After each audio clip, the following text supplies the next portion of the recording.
กับเลยเขาถึกแล้วนี่ถึกนกหน่อยโคคิดเลยนกโคแดงเห็นตัวแรกมันโคคิดตับเลย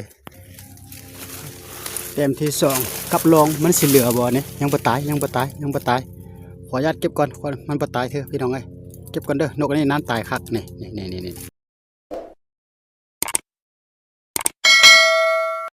ครับทักทายสบายดีพี่น้องมื้อนี้พาพี่น้องมาเข้าป่า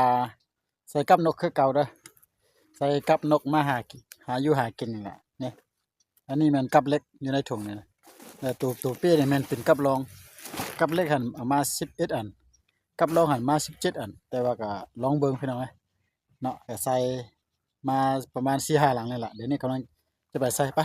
ก็ใส่น้ำกันก่อนนี่เขาจะเข้าไปทางหน้านี่ได้พี่น้องพอ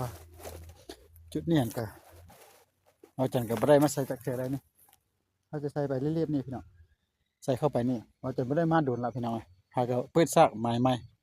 เข้ามาอย่างนี้เนาะคือรักนกแถวนี้แหละพี่น้องก็ลองรอติดตามครับชมน้องกันว่าสิมานบ่หั่นนะไปใส่น้ำกันก่อนพี่น้อง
พี่น้องเราจะขออนุญาตใส่ลงให้มันหมดใส่ลงใส่กลับก็ได้เพราะอยู่ในป่าคนเดียวป่าแกได้พี่น้องเนี่ยเราดูไม่กับแค่ประมาณนี้ล่ะมาคนเดียว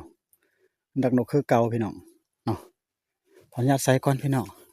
ให้มันหมดก่อนเนาะแล้วเบิ่งจังจะพาพี่น้องมายามตอน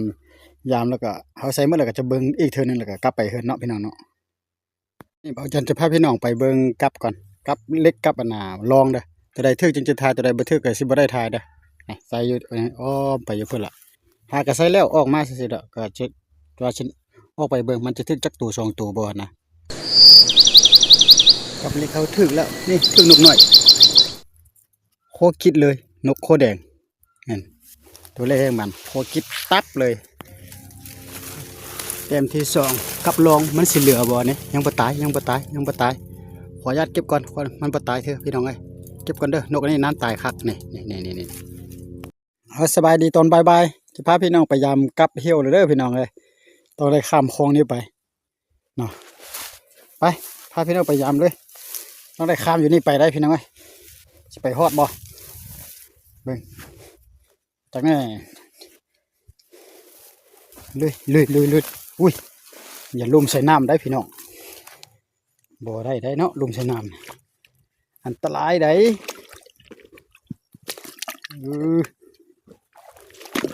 ต้องได้คอยไปได้พี่น้องเลยนี่เบิ่งไหมไปพาพี่น้องไปยามลางแรกเลยเก็บเลยได้พี่น้องเอ้ยก็บ่ฮู้ว่าจะหมานบ่เก็บเอาเลย 5ตัวจะได้บ่ได้บ่ได้มันบ่มันก็ไปรอรุ่นรับชมน้ำกันพี่น้องมื้อเช้าได้2ตัวมื้อเช้านี่โอ้อันนี้นี่ยังกลางอยู่บ่ลันซ้ำนี่เยอะก็ตายแล้วไปเงาไปหลังแรกกับมิตรจิรีจักจะหมานกับเรือสิมานล่อง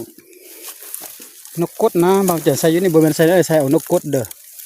เว้ยกับลันอยู่เอาไปทางไหนบ่เห็นกับเว้ยโอ้ยลันบ่ถือพี่น้องเอ้ยนี่ลันมานี่มาอย่างเด้เนาะลันบ่ถือละนี่เก็บก่อนไปต่อหลัง2กับลันบ่ถือกับเล็ก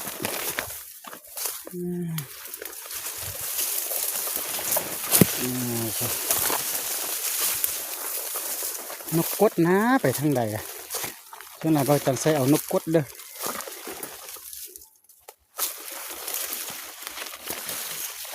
หลังนี่ยังบดลันเลย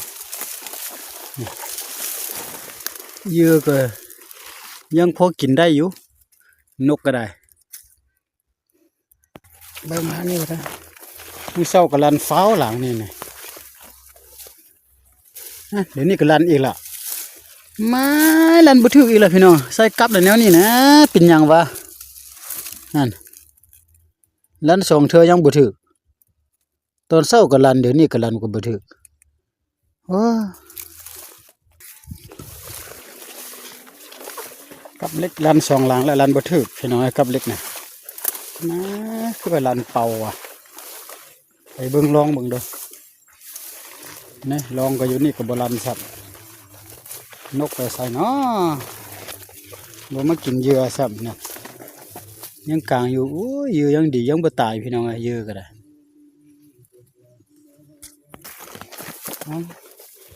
ลางอายุเข้มเกี่ยงนี่เด้อนี่นกอย่างมาเด้มิตรจีรีหลังนี่ก็ได้โอ้เบิ่งนี่อยู่บ้านนี่ใส่กับเล็กมื้อเช้าถึกตัวนึงได้นกคอแดงคอกิดตับเลยกับเล็กเขา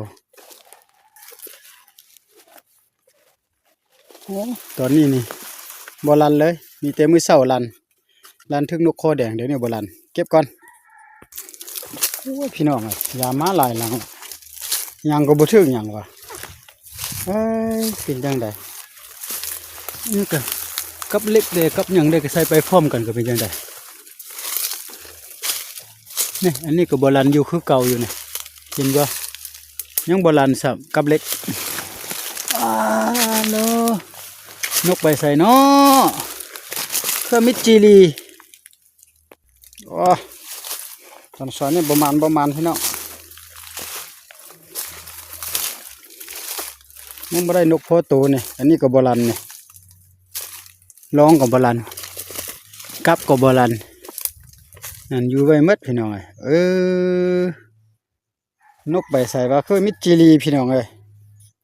พี่น้องขออนุญาตก่อนหลังใดทื่อเลยจึงจะถ่ายเด้อหลังใดบ่ทื่อหรือบ่ถ่ายโอ้หลังยามมายามร้องก็หลายหลังยามกับก็หลายหลังแล้วบ่หมานไปพี่น้องบ่ทื่อมื้อนี้น่ะโอ้เหี่ยวเป็นหยังวะบ่ได้ยินเสียงนกเลยจนจะมืดละพี่น้องนี่หากระทื่อนกตัวเดียวนั่นหากระมันพี่น้องนั่นโอ้หากระมันเต็มเลยแห้งมันขออนุญาตเก็บก่อนพี่น้องลองใหม่ได้ตัวนี้นะนี่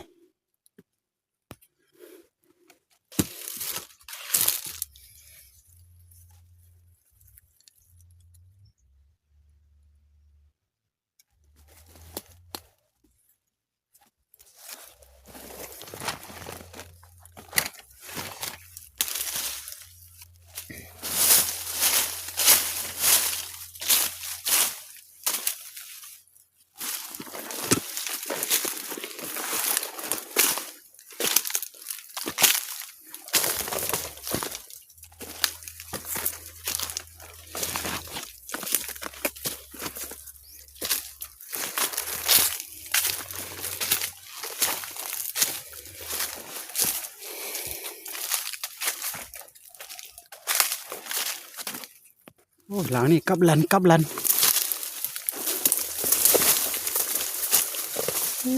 ลันบ่ถึกว่ะบ่แม่นบ่ถึกพี่น้องนี่แมงอันนี้มันลันแมงกระป๋อมน้อยๆนะเอ้ยไปเบิ่งลองเบิ่งก่อนไม่ยยามกลับจะมืดแล้วยังบ่มีหมันจักตัวนั่นหลังนี่ก็บ่ลันว้าวทุนกไปใส่หมดวะเก็บไปลองไปเบิ่งลองเบิ่งก่อนว้าย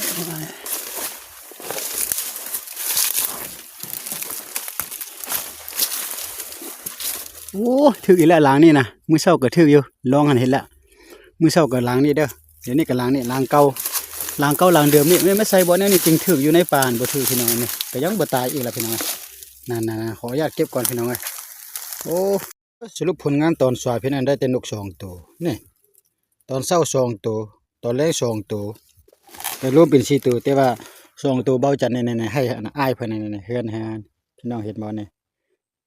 ให้เพิ่นละตอนเช้าน่ะ2ตัวน่ะเพิ่นว่าขอปิ้งกินน่ะก็แบ่งปันกันกินเนาะได้เท่าละตัว2ตัวก็แบ่งปันกันกินนี่อ้ายเพิ่นนี่เนาะเก็บหมดพี่น้องกับ กับลง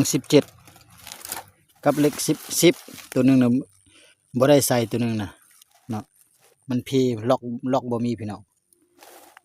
สรุปรวมแล้วมีแต่2ตัวเอ้าก็ซ้ำนี้แหละพี่น้องเอ้ยบ่มานก็ฝากไลค์ฝากแชร์ฝากติดตามเด้อเป็นจังได๋ก็คอมเมนต์ให้กันได้พี่น้อง